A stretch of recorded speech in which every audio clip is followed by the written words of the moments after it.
तो हेलो दोस्तों, welcome to my YouTube channel. दोस्तों स्वागत है हमारे यूट्यूब चैनल में जिसका नाम है जीके न्यूज भोजपुरी।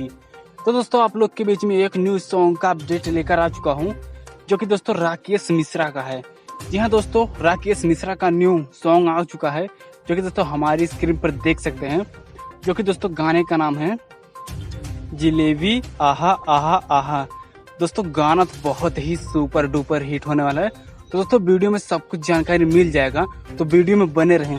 और दोस्तों चैनल पर नए हैं तो प्लीज़ हमारे चैनल को कर दीजिए सब्सक्राइब। दोस्तों आप लोग के बीच में इसी तरह का न्यू वीडियो का अपडेट सबसे पहले लाता रहूँगा, तो प्लीज़ चैनल को कर दीजिए सब्सक्राइब। और दोस्तों इसकी रिलीज डेट सब कुछ कन्फर्म नहीं हुआ है, तो जैसे रिलीज डेट कन्फर्म हो जाएगा तैसे आप लोग के बीच में वीडियो बनाकर अपलोड कर देंगे।